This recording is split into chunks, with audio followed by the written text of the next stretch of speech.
बुरे लोगों के बुराई से ज्यादा अच्छे लोगों की खामोशी से होती है। तो इसलिए खामोश रहना कोई शराफत नहीं है, खामोश रहना बेईमानी है, बुज़दिली है, आवाज उठाना देशभक्ति है। ये जो हिमालय है जिसे शिव का आवास कहा जाता है, तो वो दुनिया के सारे अशुद्धि या जो विष है, जिसे आज अगर कहें तो वो कार्बन डाइऑक्साइड है, दुनिया का विष, वो खुद पी लेता है और वापस ऑक्सीजन देता है, जो कि जीवन है। तो ऐसा अगर हम देखें तो ये हिमालय के पर्वत ही शिव जी हैं, जो नीलकंठ कहलाते हैं, विष खुद लेते हैं और वापस कैसे इन पहाड़ों में जीवन चलता है। मैं अभी कुछ देर पहले कह रहा था कि लद्दाख अगर आप देखें तो वो इस धरती का हिस्सा नहीं दिखता है, बल्कि मंगल ग्रह का हिस्सा दिखता है। ऐसे दुश्वार मुश्किल जगह पे अगर जीवन पनप पाया है तो एक संस्कृति के कारण पनप पाया है, जो प्रकृति के साथ संतुलन में रहना जानता है।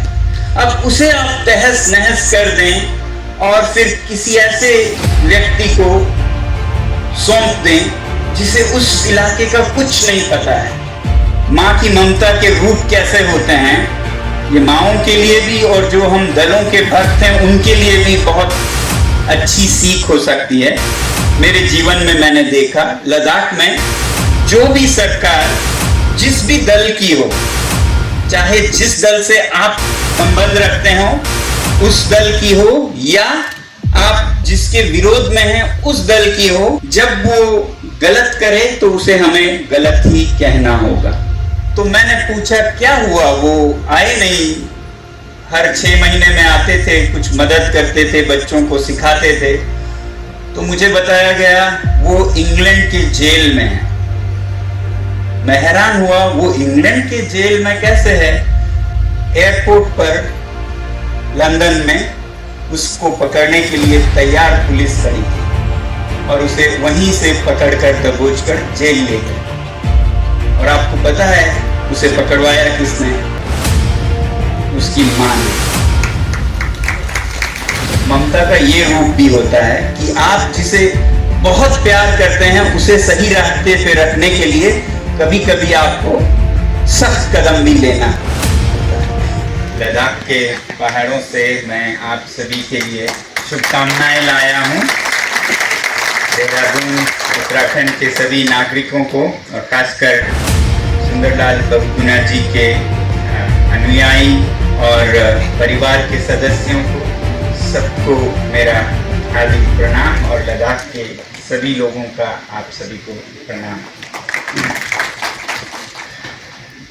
बहुत खुशी है कि मैं आज आप लोगों के बीच आ पाया। जब मुझे ये संदेश मिला तो उनका नाम सुनते ही मेरे मन में बहुत इच्छा जागी कि मैं इसमें सहभागी हो पाऊँ, और अनेक कठिनाइयों के बावजूद मैंने हाँ कहा और आज यहाँ आप लोगों के साथ हूँ। बहुत बहुत हर्ष का अनुभव कर रहा हूँ। मैं एक विद्यार्थी के दौर में सुंदरलाल बहुगुणा जी के कारनामे, पर्यावरण को बचाने की, हिमालय को बचाने की, उनकी पद यात्राएं, उनके विचारों से अवगत रहा और प्रभावित रहा।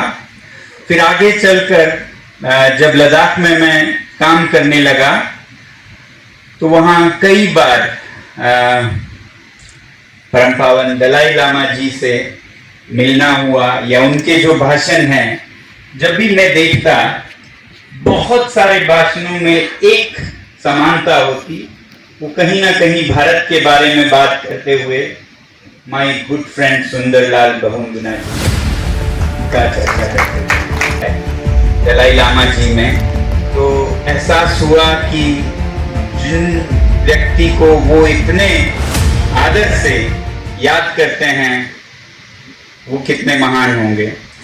और फिर आगे चलता हुआ जब और अनेक काम लद्दाख के पहाड़ों में करता हुआ, पहले शिक्षा में, फिर पर्यावरण में, फिर लद्दाख को बचाने में, और लद्दाख ही नहीं, रास्ते रास्ते दिखाते गए कि लद्दाख ही नहीं पूरे हिमालय में बहुत दुश्वारियां हैं, कठिनाइयां हैं, चुनौतियां हैं, तो पूरे हिमालय को भी बचाने की आवश्यकता है। तो और मन में आदर जगा उनके कामों का जो इस कर्मभूमि में वो किया करते थे। और सिर्फ यही नहीं, उसकी चर्चा, उसकी प्रेरणा पूरे देश में और पूरे दुनिया तक फैली रही। तो बधाई देता हूं मैं आप सभी को कि आप उस जगह से हैं जहां वो जिए, जहां से उन्होंने अपना काम किया, और विमला जी के साथ मिलकर समाज में बहुत बदलाव लाया और फिर पूरे दुनिया में पर्यावरण के प्रति जागरूकता लाई। तो इस बात पे हम लोग दूर लद्दाख में प्रेरणा देते रहे हैं, ये मैं कहना चाहता हूँ। जितना उनके बारे में समझने की कोशिश करता हूँ और चकित रह जाता हूँ कि उस समय में वो कैसे संघर्ष किया करते थे, खासकर पर्यावरण को, और उसमें भी पेड़ों को बचाने में, जिसके लिए विश्व में प्रसिद्ध है आपका ये क्षेत्र चिपको आंदोलन के लिए। मैं कई उनके लेख और उनके इंटरव्यूज़ को देखता रहा हूँ, और बहुत प्रभावित हुआ जब मैंने ये एक बार कहीं देखा कि वो कहते हैं कि हिमालय के जो जंगल हैं, जो पेड़ हैं, वो किसी को नुकसान नहीं करते, दुनिया को और ताजगी देती है, चाहे वो हवा की ताजगी हो। उन्होंने शिव से तुलना करते हुए ये जो हिमालय है, जिसे शिव का आवास कहा जाता है, तो वो दुनिया के सारे अशुद्धि या जो विष है, जिसे आज अगर कहें तो वो कार्बन डाइऑक्साइड है, दुनिया का विष, वो खुद पी लेता है और वापस ऑक्सीजन देता है, जो कि जीवन है। तो ऐसा अगर हम देखें तो ये हिमालय के पर्वत ही शिव जी हैं, जो नीलकंठ कहलाते हैं, विष खुद लेते हैं और वापस आपको जीवन देते हैं। तो ऐसी तुलना मुझे बहुत बहुत खूबसूरत लगी, जो लोगों के मन को छुए, लोगों से सीधा एक संपर्क बनाए पर्यावरण का। वैसे ही वो कहते हैं कि हम जब शिव जी के बारे में देखते हैं तो उनके जटाओं से गंगा बहती है। तो ये जो हिमालय के जंगल है, ये पानी को बचाकर सही समय पर देने का काम भी यही करते हैं। यही पेड़ वो शिव जी के जटाएं हैं जिसमें से गंगा निकलती है, जमुना निकलती है। तो ऐसी बहुत सुंदरता से वो लोगों से जोड़ते थे इस बहुत ही पेचीदे विषय को। अब जब आज के देश में जैसी परिस्थितियां, जैसे विकास हो रहा है, उसमें हम बहुत बार देखते हैं कि जो विकास की नीतियां हैं वो दूरदर्शिता के साथ नहीं होती। 4 दिन की चांदनी के लिए ज्यादातर, उसके बाद जो अंधेरी रात होने वाली है उसका कोई और खामियाजा भुगतेगा, उसका कोई और जवाब देगा।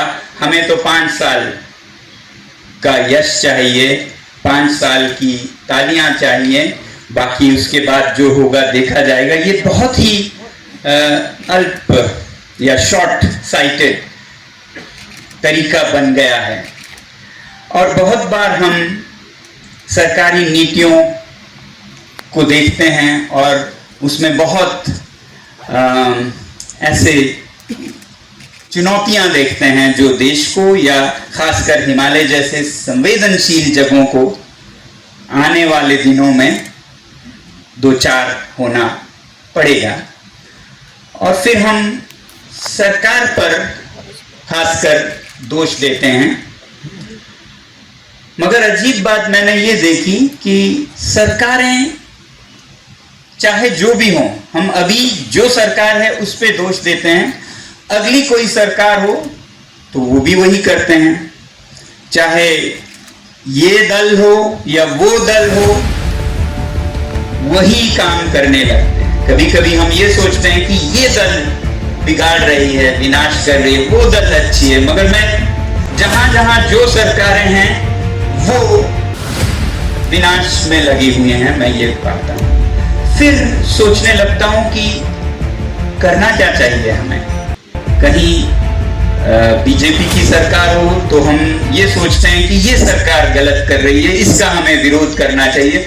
दूसरे किसी राज्य में देखेंगे तो आप देखेंगे वहां कांग्रेस की होगी तो वो भी वही कर रहे हैं। अगर उदाहरण दें तो पेड़ के कटाव पर हम कई राज्यों में ये कहते हैं कि यहाँ ये सरकार बीजेपी की सरकार कर रही है, वहीं फिर आंध्र प्रदेश में गच्चीबौली में कांग्रेस की सरकार कर रही है। तो ये सरकारों से हटकर कुछ है और इसमें हमारा कुछ दायित्व है, ये मुझे लगता है। अगर हम 2 और 2 को जोड़ें तो इसमें मैंने ये 2 बातें समझी जो मैं आप लोगों से साझा करना चाहूंगा।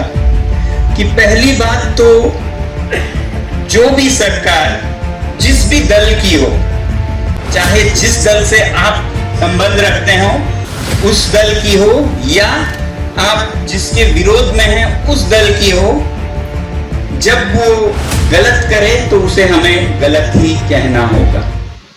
क्योंकि ये मेरे दल की है तो ये करे तो ठीक है, ये कोई तरीका नहीं है, ये कोई तर्क संगत नहीं है कि इस दल का किया हुआ ठीक है, उस दल का किया हुआ गलत है। उसी तरह ठीक जैसे कोई मां, हम कहते हैं मां के दिल में ममता होती है, बहुत प्यार होता है बच्चे के लिए, तो वो मां जो बच्चे को गलत राह पे चलते हुए भी अच्छा है बोले, चलने दे, तो क्या वो मां सही ममता दिल में रखे होगी? आप समझ सकते हैं ये ममता उस बच्चे का विनाश बनेगा। ऐसा एक मुझे याद आ रहा है जो मैंने सच में देखा, और मां की ममता से मैं दलों की प्रति जो हमारे भावना होते हैं, आप दलमता कहिए, दल भक्ति कहिए, जो भी कहिए, तो कैसा हो मैं ये कहना चाहता हूं लोगों से। मां की ममता के रूप कैसे होते हैं, ये माओं के लिए भी और जो हम दलों के भक्त हैं उनके लिए भी बहुत अच्छी सीख हो सकती है। मेरे जीवन में मैंने देखा, लद्दाख में बहुत से देशों से स्वयंसेवी आते हैं हमारे विद्यालय में। तो एक स्वयंसेवी या वॉलंटियर इंग्लैंड से आया करता था, अंग्रेज से इंग्लैंड से आया करते थे, कोई 25-26 की उम्र होगी। वो आके हमारे साथ, बच्चों के साथ बहुत से अच्छे एक्टिविटीज कराते थे।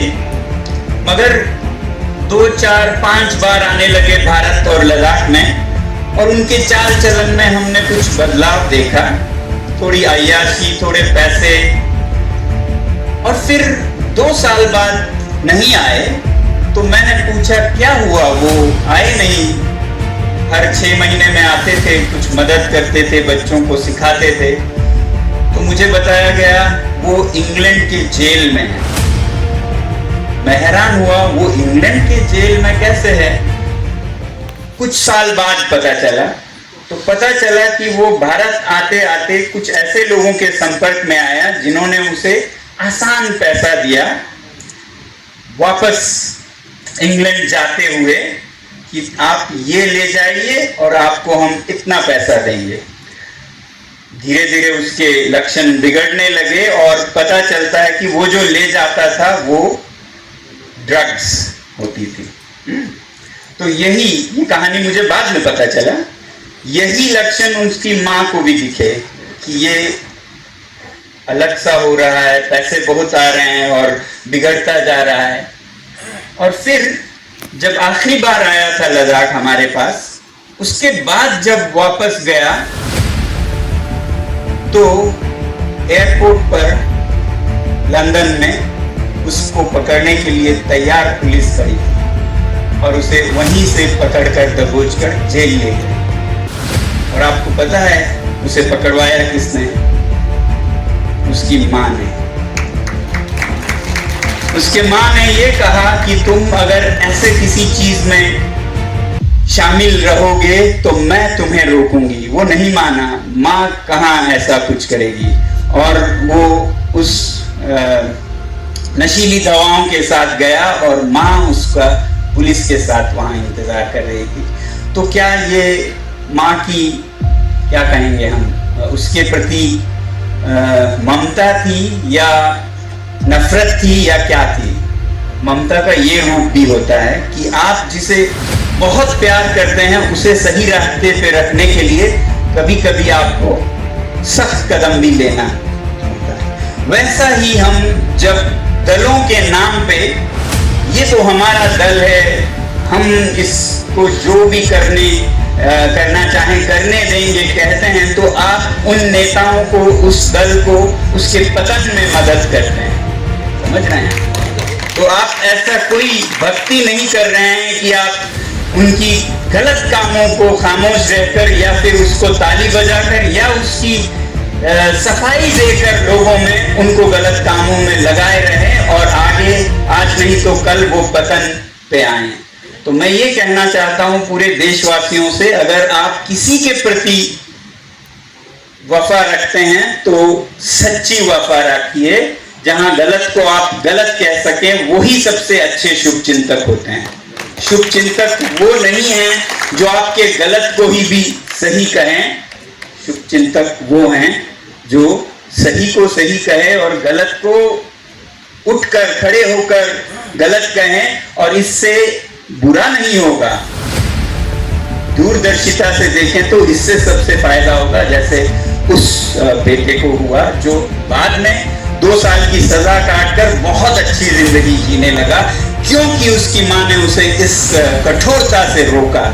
तो यही निष्ठा हमें अपने राजनीतिक दलों से भी होना चाहिए, नहीं तो हम उनका बुरा कर रहे हैं, अच्छा नहीं कर रहे हैं। मैं ये कहना चाहता हूं एक बात। दूसरी बात जो मैं कहना चाहता हूं वो ये कि मैं थोड़ा हैरान हुआ कि ये जो पेड़ों को काटने का बात उस पे चल रही थी, ये जो कारोबार है जंगलों को नष्ट करने का, नदियों को नष्ट करने का, हमारे लद्दाख में जाएं तो जो चरागे हैं उन्हें नष्ट करके उस पर बिजली पैदा करने की योजनाएं बन रही हैं। तो ये किसी एक दल के मंसूबे या उसके गलत इरादे नहीं दिखते हैं, ये हर दल करती है।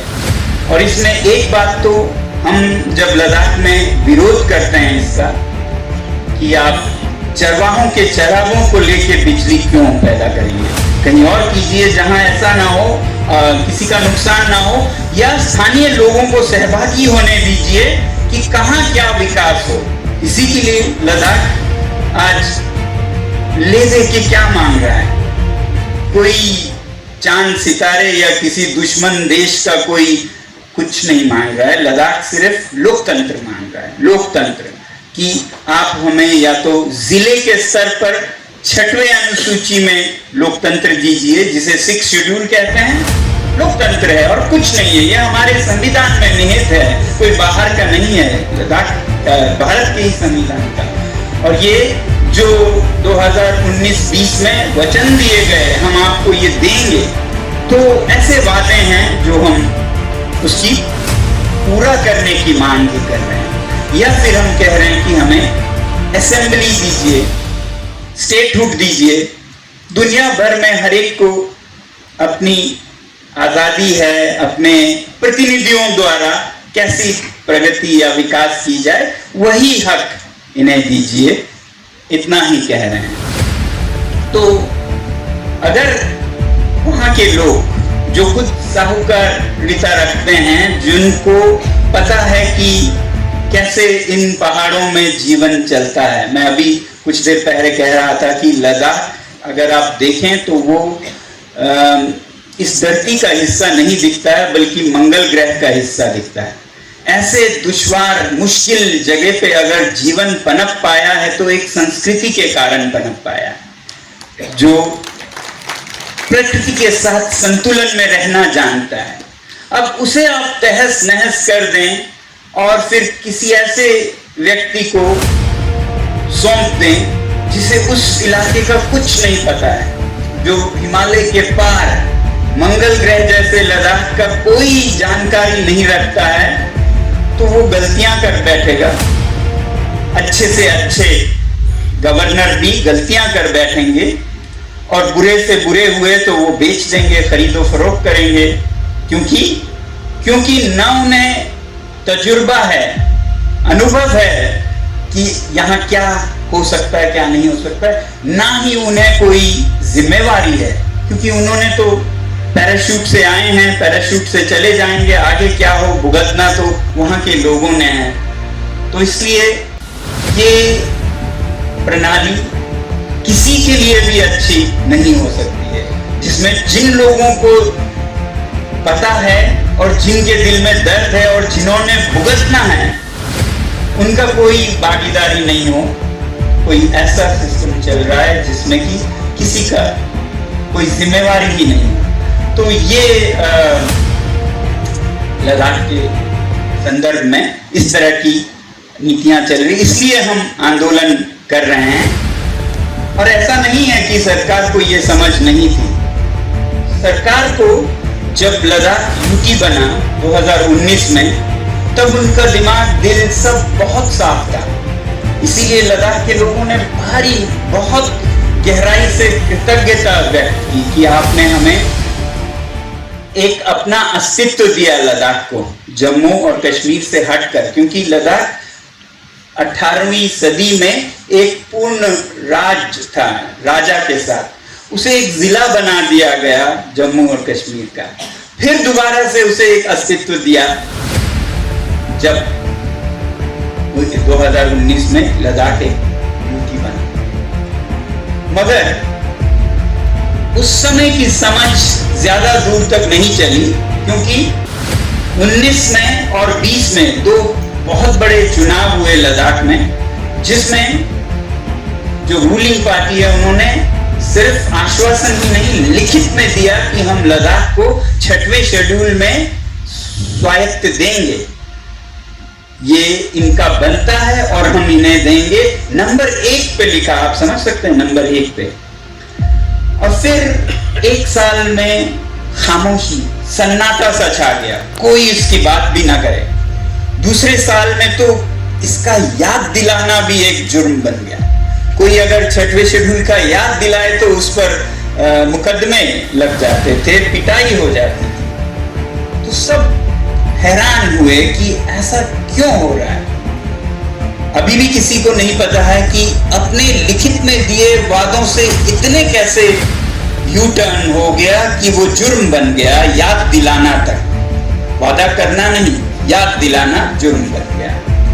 तो अटकलें हैं जो मुझे समझ आता है तर्क से, लॉजिक से, वो ये है, और जिसका बहुत लोग मानते हैं कि इस बीच में 1-2 साल में ऐसे औद्योगिक गुटों का दबाव आने लगा सरकार पर, जो लद्दाख को एक शोषण दोहन का मैदान मानते थे, जो इधर खनन, माइनिंग जिसे कहते हैं, या बड़े परियोजनाएं, बिलियंस ऑफ डॉलर्स, चाहे वो सूर्य ऊर्जा हो, दुनिया की सबसे बड़ी सूर्य ऊर्जा की परियोजना लद्दाख में बनाई जाएगी, ऐसा कहा जाता है, जो कि बुरी बात नहीं है। मैं तो खुद सूर्य ऊर्जा का बहुत बड़ा समर्थक हूँ, मगर उसे ऐसे बनाया जाए कि जो वहां पर लोग सदियों से स्थापित हैं, संस्कृति है दुनिया की, और सिर्फ उनके लिए नहीं, भारत के लिए दुनिया की सबसे कीमती रेशा, जिसे कश्मीर कहा जाता है, कश्मीर या पश्मीना, पश्मीनाओं में भी पश्मीनाओं का राजा उसी जगह से निकलता है जहां पर ये परियोजना लाई जाए।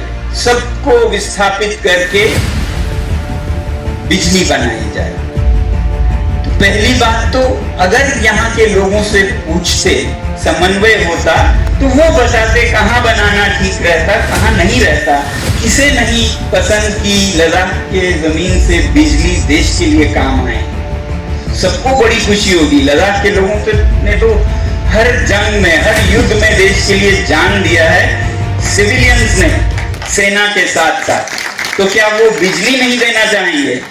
मगर मुश्किल ये है कि उनसे बिना पूछे कोई भी आप कहीं से भी किसी को भी विस्थापित करके ले जाएं तो परेशानी है। तो अब हम क्या कहते हैं कि आपने जो सुना होगा, लद्दाख में आंदोलन चल रहा है, कहीं अनशन हो रहे हैं जिसमें मैं खुद जुड़ा था, या पद यात्राएं हो रही थी, आपने सुना होगा। वो हम क्यों करते हैं? क्योंकि सरकार को तो हम बहुत बुरे दिखते होंगे, मगर हमारा मानना क्या है कि हम सरकार की मदद कर रहे हैं। जिस सरकार के दिल और दिमाग में ये था कि हम इन्हें वचन दे रहे हैं, उसे पूरा करना है, उन पर एक अनैतिक दबाव पड़ रहा है। उन पर एक राक्षसीय दबाव है कि आप अपने वचन पूरा ना करें। उससे पहली बात तो वो गुनहगार बन गए। दूसरी बात, वो दबाव ऐसे स्वार्थी गुटों का है जो शोषण करेंगे, दोहन करेंगे। तो ऐसे में अच्छे लोगों का क्या कर्तव्य बनता है कि जितना दबाव उस तरफ से है, उतना ही दबाव हम अपनी आवाज उठाकर बनाएं ताकि सरकार संतुलित निर्णय दे सके। तो ये आंदोलन करना, आजकल आंदोलन करने को थोड़ा हास्य और मजाक में आंदोलनकारी हैं, आंदोलन जीवी हैं। मैं तो कहता हूं आंदोलन करना भी राष्ट्रीय धर्म है। ठीक उसी तरह जिस तरह उस मां ने गलत को गलत कहा और झाड़ कर रोका अपने बच्चे को, हमारा भी कर्तव्य है कि गलत चीजों में सरकार को हम रोकें, चाहे उसके लिए हमें जितनी भी बुलंद आवाज में कठोर कदम लेने पड़े। तो आप में से जो भी सच्चे मन से सच्चे विषयों पर आंदोलन कर रहे हैं, वो सबसे बड़े देशभक्त हैं, वो सबसे बड़े सैनिक हैं इस देश की। ठीक उसी तरह जैसे सीमा पर सेना रहती, वरना ये देश बिखर बिखर के चला जाएगा अगर कोई सही को सही ना कहे, गलत को नहीं गलत कहे। तो किसी ने कहा है कि दुनिया में गलत चीजें बुरे लोगों के बुराई से ज्यादा अच्छे लोगों की खामोशी से होती है। तो इसलिए खामोश रहना कोई शराफत नहीं है, खामोश रहना बेईमानी है, बुज़दिली है, आवाज उठाना देशभक्ति है। उसी तरह बहुत जरूरी बात ये कहना चाहूंगा कि ये सरकार, वो सरकार, जैसा मैं कह रहा था, यहाँ कहीं बीजेपी की सरकार विनाश कर रही है तो कहीं कांग्रेस की सरकार विनाश। मुझे किसी पार्टी से कोई लेना देना नहीं, जहां जो गलत कर रहा है वो गलत कर रहा है, चाहे जिस भी पार्टी का हो। ऐसा ही हमें देखना होगा अगर सच्चे राष्ट्र हित में हम सोचना चाहते हैं। तो फिर देखते देखते मुझे ये लगा कि ये सरकारों का और दलों की बात शायद है ही नहीं। अगर हर पार्टी के लोग वही विनाश करने लग रहे हैं तो फिर स्रोत कहीं और है शायद, क्योंकि ये पार्टी जब कर रही है तो वो विरोध कर रहे थे, अब वो सत्ता में आए तो वो भी ऐसा कैसे करने लग गए। तो फिर कहां से है ये विनाश का स्रोत? आपको जानकर हैरानी होगी मेरे विचार को। ये स्रोत जो कि कॉमन है हर दल के लिए, ये स्रोत सच में कहें तो जनता है, नागरिक हैं, हम हैं, मैं हूं, आप हैं।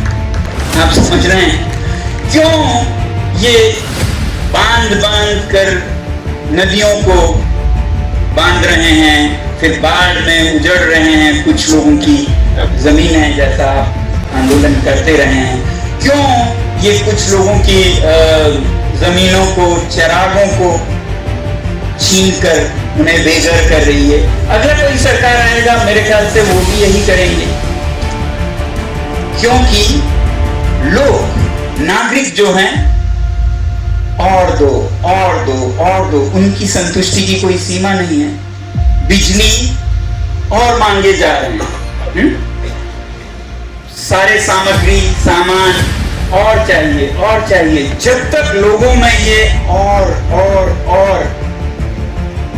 की लालसा जगी रहेगी, सरकारें उन्हें खुश करने में लगे रहेंगे। सरकारों को क्या पड़ी है कि वो बिजली के बांध बनाएं या फिर कोयले के बिजली घर लगाएं, अगर लोग उन्हें इस पर डांट डपट देती हो, गालियां देती हो।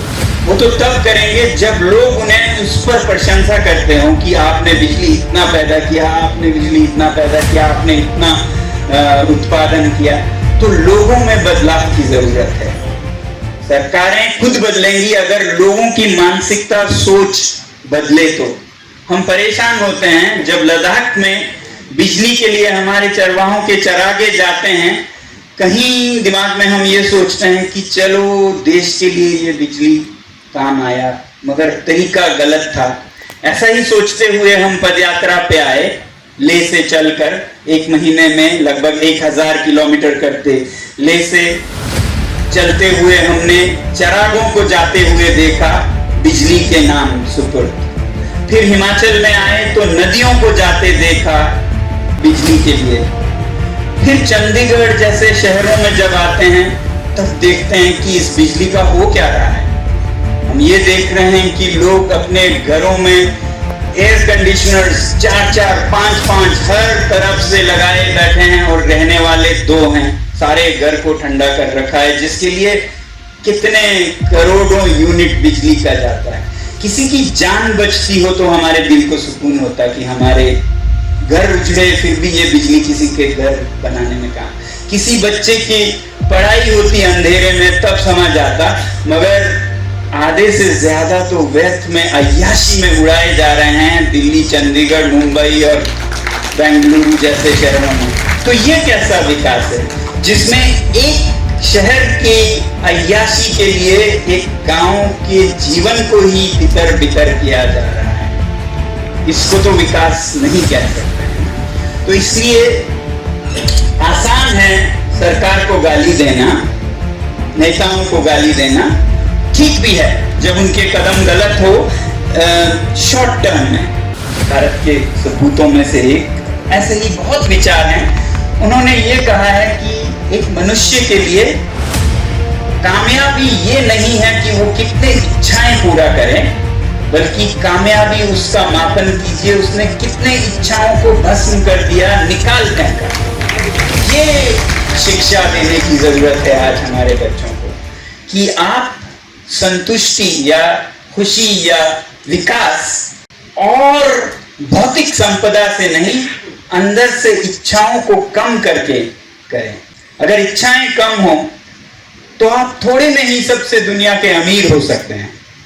अगर आपकी इच्छाओं की कोई सीमा ना हो तो आप दुनिया के सबसे अमीर होंगे, मगर आपको और 1 बिलियन चाहिए तो आप गरीब हुए ना। जो है उससे ज्यादा मुझे नहीं चाहिए वाला आदमी सबसे अमीर है दुनिया का, चाहे वो 10 रुपए रखता हो या 1 रुपए रखता हो।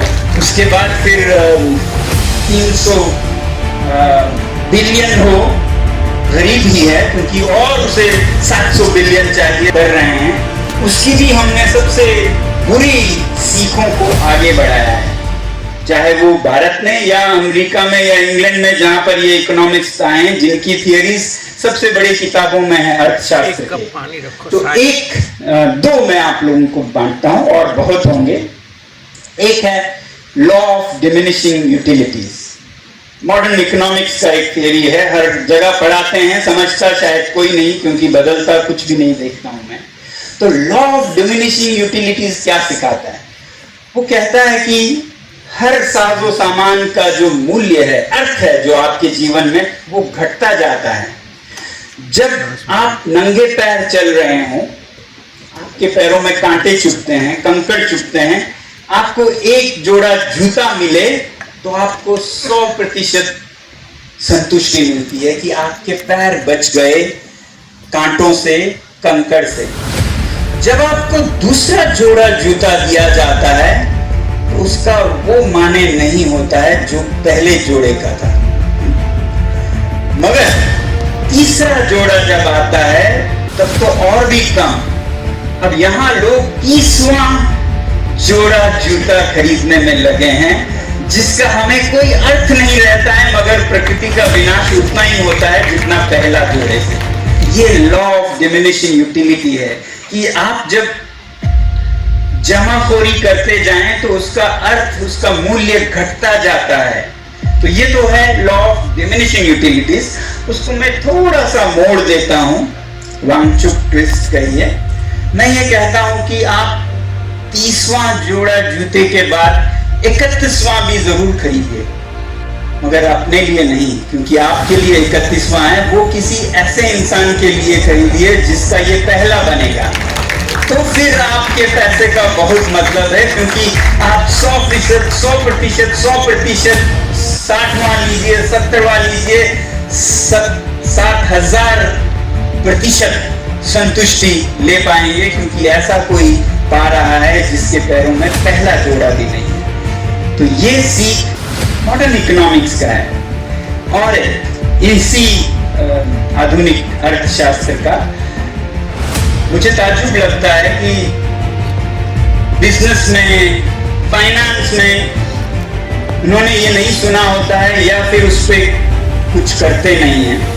एक है ईस्टरलिन्स पैराडॉक्स, आप भी जाके देखिएगा। ईस्टरलिन कोई मशहूर अर्थशास्त्री थे। उन्होंने बहुत अध्ययन करके ये पाया और दुनिया को ये बताया कि वेल्थ एंड हैप्पीनेस, दौलत और खुशी का संबंध उन्होंने एक ग्राफ पे दिखाया। ऐसे अगर एक ग्राफ हो तो एक पे वेल्थ है, एक पे हैप्पीनेस है। तो वो ये देखते हैं कि हैप्पीनेस है उधर और वेल्थ है इधर। जैसे जैसे अगर वेल्थ नहीं हो, जीरो हो, तो हैप्पीनेस भी जीरो होता है। ये तो हम समझ सकते हैं। चाहे जितना भी हम बड़ी बातें करें, कोई भी भूखे पेट खुश नहीं हो सकता। जितने भी सादगी या धर्म की बात करें, नंगे पैर, भूखे पेट कोई खुश नहीं हो सकता। खुशी भी जीरो होगी अगर आपके पास इतनी भी दौलत ना हो।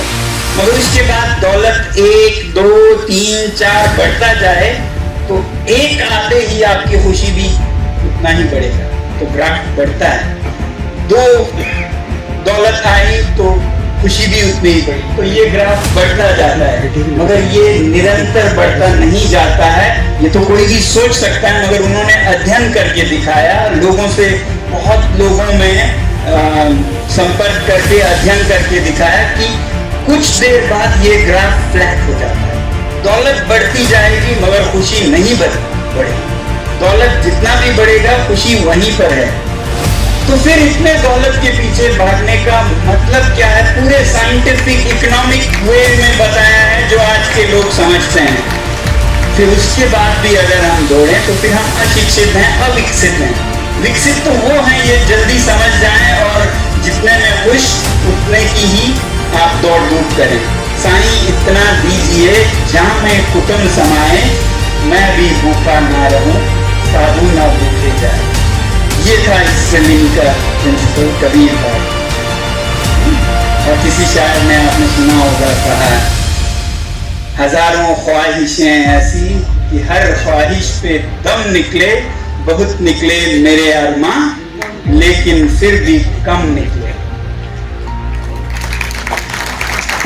जिस दिन आपको कम न लगे, ख्वाहिशें पूरी हों और उसके बाद कम न लगे, तब आप शिक्षित हैं, तब आपके बच्चे शिक्षित हैं, तब आप विकसित हैं, वो देश विकसित हैं। तो ये विकसित की परिभाषा क्यों नहीं हम बदल देते हैं?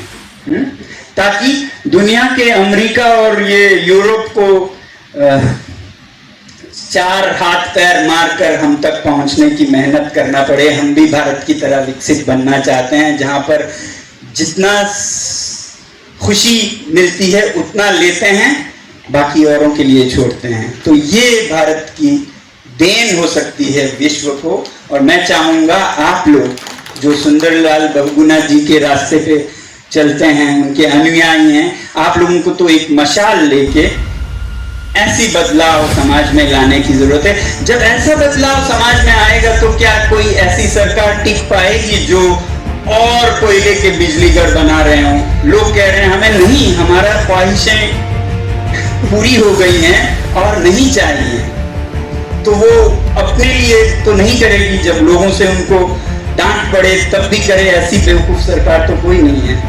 मगर अगर लोग मांगते रहें, उनमें बदलाव ना हो, वो शिक्षित ना हो, वो विकसित ना हो मन में, दिमाग में, दिल में, तो हर सरकार कोई भी दल की हो यही करते रहेंगे। तो इसलिए पहला तो हमारा दायित्व है लोगों की दिलो दिमाग पे असर करें और स्थायी परिवर्तन लाएं, स्थायी विकास लाएं। दूसरा, जब जब सरकारें गलत करें तो उन लोगों को जिसकी दल गलत कर रही है, सबसे बड़ा दायित्व है कि वो आवाज उठाएं और अपने प्यारे सरकार को रोकें, अपने प्यारे दल को रोकें, जैसे उस मां ने अपने प्यारे बच्चे को रोका। मैं आज इतना ही आप लोगों के साथ बांटना चाहूँगा। बहुत बहुत धन्यवाद। आगे फिर आप लोगों का साथ और समर्थन मिलता रहे। धन्यवाद करना चाहता हूँ। मैं इस सर्दियों में धन्यवाद यात्रा पर निकला था। आप लोगों में से कितनों ने लद्दाख के समर्थन में अनशन रखे, पद यात्राएं की। आप सभी को लद्दाख के सभी लोगों की मैं कहता हूँ, कीड़े मकोड़ों की तरफ से, पेड़ पौधों की तरफ से, पशु पक्षियों की तरफ से, नदियों की, ग्लेशियर्स की, झीलों की तरफ से धन्यवाद।